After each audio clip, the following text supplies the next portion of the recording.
welcome to my channel. Thank you for watching. Welcome to new subscribers and those returning. I thank you for sticking around. My name is Cynthia Knox and I do videos about gardening. I share the word of God and I do projects in my backyard. My husband and I used to, well, we kind of still do a little bit, raising our own meat as far as chicken and some of the red meats that we do consume. We used to raise ducks and for red meat. Just because we live in the middle of the city, we are considered county, but our residence is in the outskirts of Mesa, Arizona. So we have a little bit of a property space that we can raise our chickens. So we do raise our chickens. We do raise our meat chickens, and that's a little bit of what I wanted to talk about today, because we did have egg-laying hens and a rooster, and we were also raising ducks for meat. We got rid of the laying hens and we got rid of the ducks. We put them all in the freezer. Part of the reason is because we wanted to get out and travel a little bit more and we had no babysitter for the chickens or chicken sitter. And in the summer, when is the time when we travel, it gets pretty hot here in Arizona, so it can get up to 120 degrees, 119, something like that. And the chickens, the egg-laying chickens, need attention throughout the day, giving them ice water, changing their ice water to new and clean water, and just checking on them, you know. So we didn't have that, and so we're kind of tied down to the house. And we got rid of the chickens. We bought an RV. We're camping out more, traveling, and as soon as we did that, my husband went and bought some pigs. And now he bought 2 pigs. They're small breed pigs. We just harvested when that was, I don't know, like last year sometime. And they're small breed, so they are grown to their full potential. And we harvested one a few weeks ago. And we have one more left. And I'll show her. It's a her. And we got the pair because we were going to breed, but plans change. We're not. And so I'll show you the pig that we have. Okay, so our pig's name is Bacon. Believe it or not, that is the name we gave her. Or my husband gave her that name. That's her wallow she's been on. And that is her automatic feeder. And that's her water. And she spends time between there and we open the shed. Actually, that's a chicken coop. If you've seen our videos, look at her, how funny she's hiding behind that. If you've seen our videos from the past when we did have chickens, we built that chicken coop out of pallets. And that's where the chickens would sleep, the egg-laying chickens. And they would have all this 50-foot run for themselves. And then we got rid of the chickens and we used that as storage. And then we got the pigs. And we gave them all this space and we opened that storage, and she likes to spend some time in there. They don't destroy anything. I mean, they're chill. They don't root out a lot. They do root out a little bit, but that is her full size. We think that she's pregnant. We don't know. And that's why we're not harvesting her, but we did harvest her boyfriend, and he was a lot smaller than her. And so that's why we think that she's pregnant. But she's been pregnant for a long time now. So we don't know. It's our first time with pigs. Stop chewing on my foot. And so we're going to give her some time. A few more months.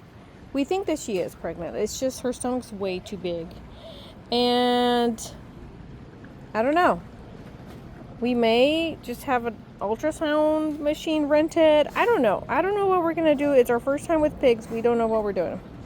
But they're happy pigs. I mean, she's a sweetheart. But, yeah.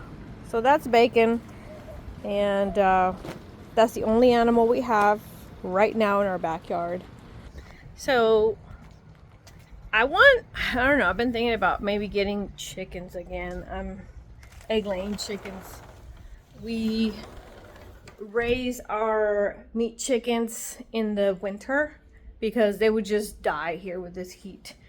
And I've been thinking about getting egg-laying chickens again, but I don't know. They do require a lot of attention in the summer, and I don't know if we want to travel. Like, I have to get somebody to.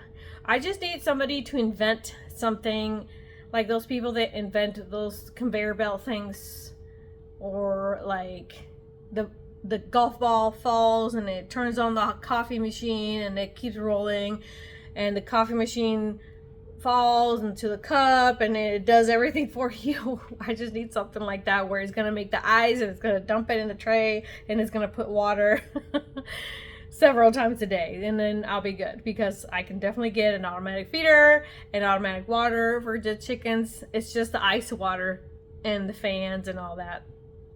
But anyways, so I just been thinking about it, because if you're gonna, because having egg laying chickens, it's more of a hobby if you live in the city, because you're still spending money to buy the feed to get the eggs through the chickens, or you spend the money to buy the eggs at the store. So you really don't depend on these chickens unless you live like in the pioneer days or in the prairie away from civilization, and you only have chickens, then and you solely depend on them, then yeah.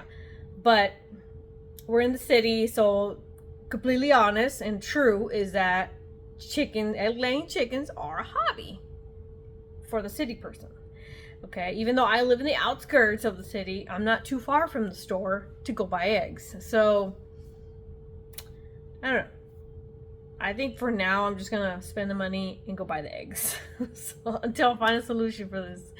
But something that I wanted to also talk about is how we got those pigs because we were thinking about raising our own bacon.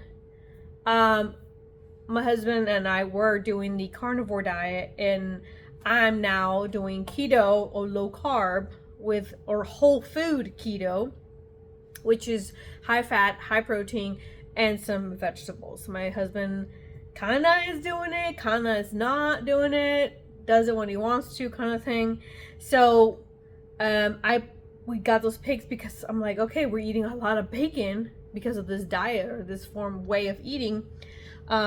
The good bacon is really expensive. So if we get these pigs, we can breed them, we can make our own bacon. Well, come to find out, this breed of pigs that we bought, they're known for being lean and not very high fat, like let's say a kuni pig. So we harvested the other pig and we didn't get very much fat, and we got only a little bit of meat.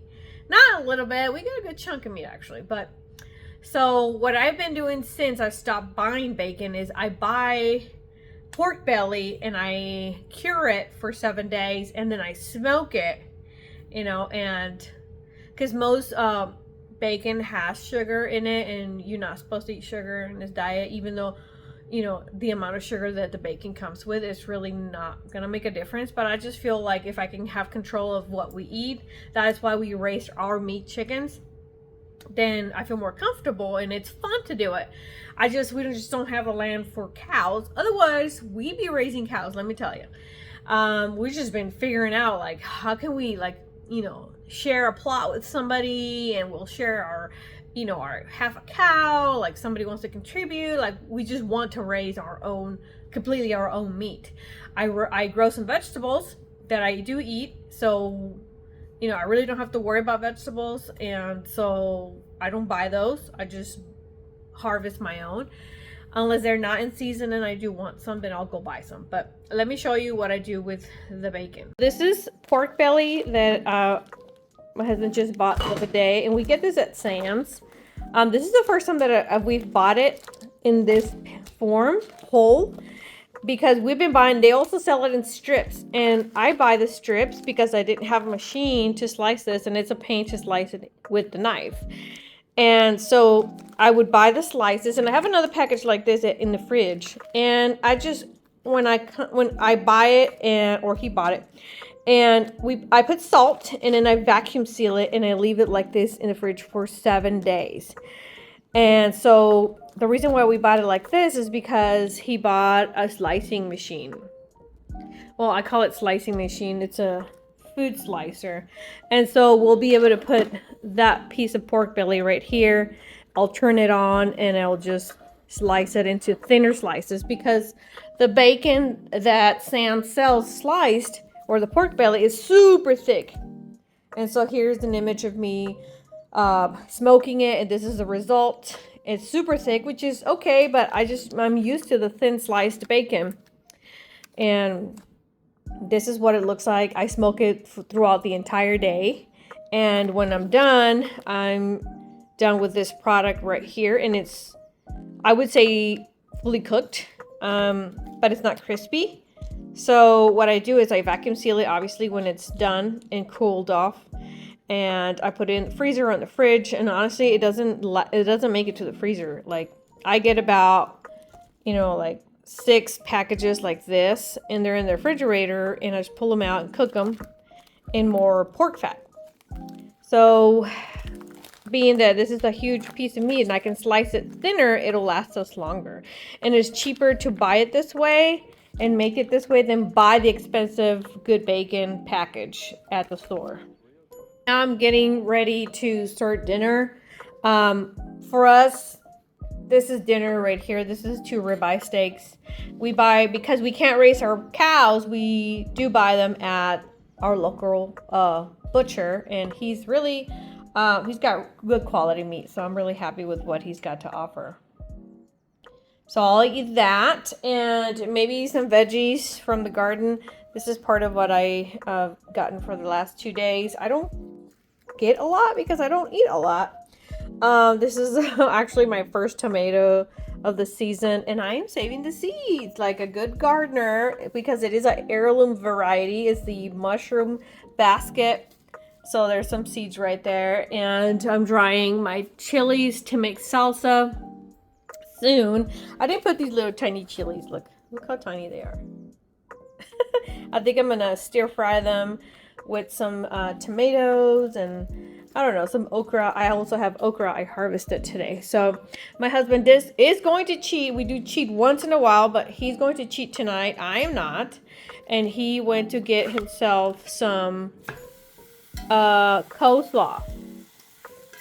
He said coleslaw and mac and cheese. I don't know if he's gonna do that or not, but I've been traveling lately a lot, and during travel it's hard to stay on this diet. So we're not pros, at this diet yet. Well, I am, but it's hard to be on the road and to stay low carb. So I've been traveling literally every single weekend. And I'm going to travel this weekend coming up. So I'm sticking to my diet. I'm staying on the wagon. I'm not falling off the wagon tonight. And yeah, man, when you eat like this, you savor these tomatoes like it's candy. It's like, oh, I can't believe how good tomatoes are. When you had them, you really didn't care. These tomatoes right here are called black cherry, and they literally taste like black cherry to me, because my palate is not used to these tomatoes anymore. So the flavor really enhances when it pops in your mouth after being absent for so long. But yeah, you know how some people, they raise their own animals for food, or their own homesteaders or whatever. I don't consider myself a homesteader. I thought I did, but it's just, I'm not. They take the winter off, and they'll either butcher their animals, they won't have any animals, or they'll have less animals in the winter. Here is the opposite. We take the summer off. We don't grow any. I mean, I grow my vegetable garden. I've been growing since 2008, and I'm thinking of taking my my master gardener certification here soon, because I just want to have that. If it weren't because we live in Arizona, I would probably raise other animals. Probably lamb or goat or, I don't know, cow, whatever. But just because we live here, it's so difficult to raise animals. And most people around here raise chickens for eggs, and that's about it as far as, unless, you know, I don't have family here that can come and watch my animals, so the animals depend solely on me. And now that I have a job, like I spend even less time at home, so it's like, I won't be here for the chickens in the middle of the day when it's super hot in the summer. So yeah, I think we're good for now. We're just gonna stick with that, raising the meat chickens, and we have done it almost like 4 years now, I want to say, or 3 years, and we've gotten really good at it. So we're gonna keep doing that and just purchase the eggs. I have really big projects for the garden. I'm going to expand it a lot more. So I do container gardening, okay? I tried doing in-ground beds, and that didn't work. If you've seen some of my episodes, that chicken run wasn't there. That was bare. And we made like the roof, and I did in-ground beds there, and it did not work. Here I had onions in the ground. They grew, and that was fine, but it's a lot of work because we have this clay, this dry clay, that it just sucks all the water from the soil that you put on your in-ground bed. So for me, container gardening is what's been working, and I've been getting a lot. I just trimmed today. I just trimmed all the leaves. It had a ton of leaves. These are all my tomatoes. There's more tomatoes on the dying plant. The red peppers you saw hanging in the squash bug. It's so weird. The squash bugs can see you and they run from you. Gotcha. Nope. Gotcha, sucker. Got him. The squash bug, or stink bug, not squash bug, stink bug. This plant just keeps giving. I just got all those little red peppers and string them up in the kitchen, and tomorrow I'm probably going to come get some more. But anyways, we have to, look how, I just need to show you these sunflowers. Look how beautiful they are. They're opening. They're barely opening. But aren't they gorgeous? Look at that. They're going to open up a lot more tomorrow, probably. But look at that orange, yellow, orange. Anyways, we used to have chickens here too, but I'm gonna take all that shade cloth, and my husband just bought this huge shade cloth that he's gonna put up on the top, and is gonna cover all this area, and all this I'm gonna fill it up with the garden. And when we get rid of bacon, all of that's gonna be garden. But yeah, container gardening is what works for me. Very prolific. This shade cloth just fell. I have to fix it. It's so ghetto looking, I know.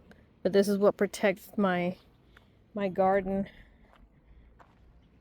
So I'm going to fill all this with more, that's Jardale pumpkin, by the way.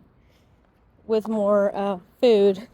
I have the okra over there. But yeah, a lot of big plants.